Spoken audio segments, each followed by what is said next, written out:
রাজ্যসভায় এক প্রশ্নের লিখিত জবাবে যোগাযোগ প্রতিমন্ত্রী ডক্টর পেম্পাসানি চন্দ্রশেখর বলেন, ফোনের মাধ্যমে জালিয়াতি রুখতে কিছু পদক্ষেপ নেওয়া হয়েছে।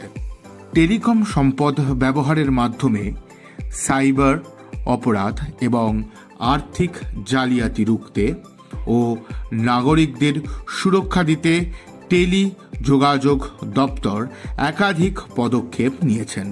প্রথমত, ভুয়ো তথ্য দিয়ে নেওয়া মোবাইল সংযোগ চিহ্নিত করতে একটি ব্যবস্থাপনা তৈরি হয়েছে এবং এই সংক্রান্ত যাচাইয়ের জন্য টেলিকম পরিষেবা প্রদানকারী সংস্থাগুলিকে নির্দেশ দেওয়া হয়েছে। চালু করা হয়েছে নাগরিক কেন্দ্রিক সঞ্চার সাথী উদ্যোগ।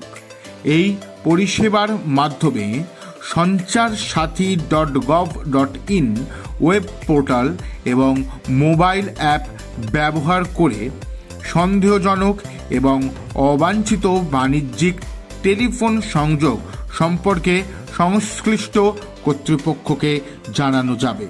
গ্রাহকরা নিজেদের মোবাইল সংযোগ সম্পর্কে বিস্তারিতভাবে জানতে পারবেন এবং যে সংযোগ তাদের নামে নয় তাও জানতে পারবেন। চুরি যাওয়া কিংবা হারিয়ে যাওয়া মোবাইল হ্যান্ডসেট নিষ্ক্রিয় ও চিহ্নিত করার আবেদন জানানো যাবে। মোবাইল হ্যান্ডসেটের সঠিক গুণমান সম্পর্কে জানতে পারা যাবে। তৃতীয়ত, সাইবার অপরাধ এবং আর্থিক জালিয়াতির মোকাবিলায় টেলিকম সম্পদের অপব্যবহার নিয়ে উপযুক্ত কর্তৃপক্ষকে অবহিত করতে গড়ে তোলা হয়েছে ডিজিটাল গোয়েন্দা মঞ্চ।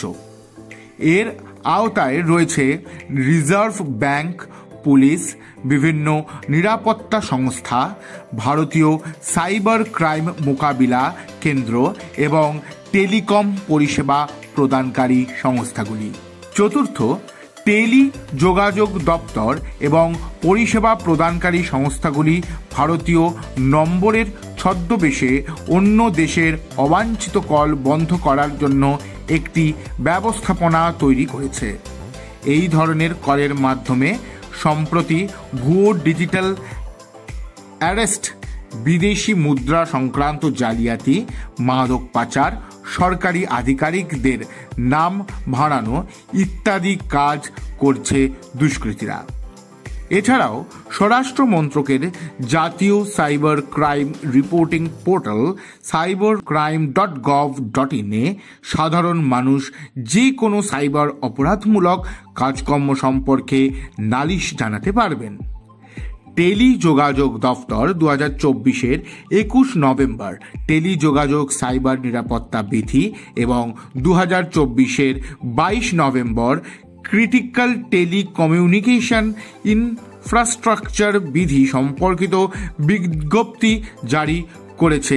টেলি যোগাযোগ আইন 2023-এর আওতায় ভারতীয় টেলি যোগাযোগ ব্যবস্থাপনাকে ক্ষতিগ্রস্ত করার যে কোনো সাইবার উদ্যোগের মাধ্যমে চিহ্নিত করা যাবে। বিষয়টি নিয়ে সামাজিক মাধ্যমে এবং প্রেস বিজ্ঞপ্তি দিয়ে সাধারণ মানুষের কাছে সচেতনতা করে তোলা হচ্ছে। আমরাও আপনাদেরকে সতর্ক করছি, অবাঞ্ছিত ফোন কল নেবেন না। আপনার ব্যাংক অ্যাকাউন্ট সংক্রান্ত তথ্য জানতে চাইলে যাচাই করে নিয়ে তবেই সেই সব তথ্য দেবেন।